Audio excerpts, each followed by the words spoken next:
Halo teman-teman, kalian tahu nggak sih berita yang lagi booming akhir-akhir ini? Bukan dari luar, namun ini dari pemerintahan kita sendiri loh. Yang katanya pemerintah menawarkan cara jenius namun jadi hal yang tabu di otak publik. Konon kebijakan ini akan membawa embel positif, nyatanya akan menjadi buah bibir masyarakat. Bukan malah melerai, justru memprovokasi. Seharusnya pemerintah menghilangkan tawuran, bukan malah memfasilitasinya. Oke, tanpa basa-basi lagi, kami akan menganalisa lebih dalam lagi terkait fenomena media sosial ini. Nah, pertama kami akan mengulas sedikit tentang fenomena yang ada di media sosial. Fenomena ini mengenai pemerintahan Kota Jakarta Selatan yang mengusulkan festival batu diganti dengan festival tomat dan roti. Berita yang kami dapat dari CNN Indonesia dan di media Twitter ini juga sangat ramai dengan tweet 4.500 like, 198 retweet, tweet kutipan 561.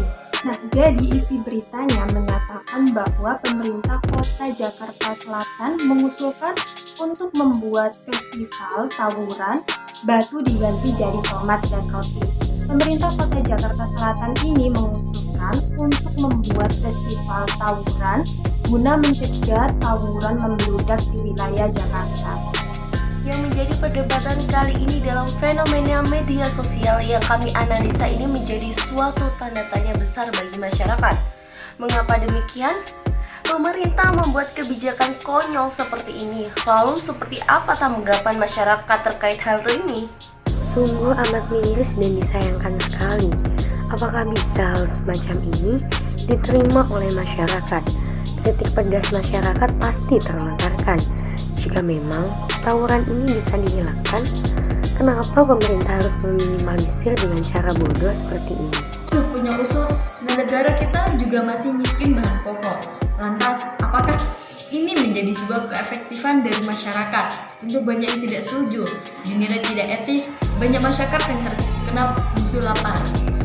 Nah, saat berita ini muncul langsung mendapat reaksi yang beragam dari masyarakat, dengan mayoritas mereka menolak dan merasa aneh dengan keputusan pemerintah kali ini.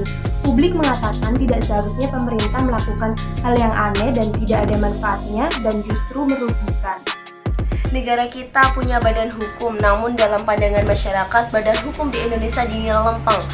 Jika memang tawuran tidak bisa dihapuskan, seharusnya pemerintah bisa mencegah, bukan malah memfasilitasi. Kebijakan Indonesia terlalu random. Pantas saja pemerintah kenyang akan kritikan pedas dari masyarakat. Fenomena ini membuat publik terguncang. Pasalnya, kebijakan ini dinilai sangat tidak berbobot. Kritikan di kolom Instagram media kreatif dengan akun Volkatif banyak sekali lontaran-lontaran pedas dan juga pesan-pesan receh. Setelah itu, kami juga akan menghubungkan teori ini terhadap teori komunikasi yang terjadi di media sosial. Salah satunya adalah teori persamaan media atau media equation theory. Teori menjawab permasalahan kenapa orang-orang secara tidak sadar bahkan secara otomatis merespon apa yang dikomunikasikan oleh media. Seolah-olah media itu juga menjadi manusia. Selain itu, teori ini juga memperlihatkan bahwa media juga dapat diajak bicara. Media dapat menjadi lawan bicara seseorang, seperti dalam komunikasi interpersonal yang melibatkan dua orang dalam situasi tatap muka. Dalam hal ini, media seperti wadah bagi politik, apalagi dalam fenomena ini menjadi suatu umpan balik kritik media antara masyarakat publik dunia maya dan pemerintah.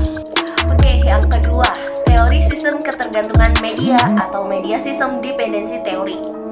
Asumsi pada teori ini dependensi relatif khalayak terhadap sumber media massa jika dibandingkan dengan sumber informasi lainnya.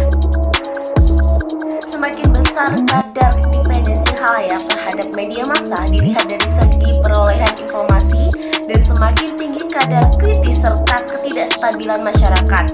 Artinya di sini publik bisa menilai media dari segi komunikasi maya. Oke, cukup sekian analisa dari kami, walau bukan seperti analisa, namun hanya sekedar basa-basi. Tapi dari segi informasi, kita bisa mengkritisi politisi. Menyalurkan aspirasi masyarakat sebagai bukti tolak keintimidasian.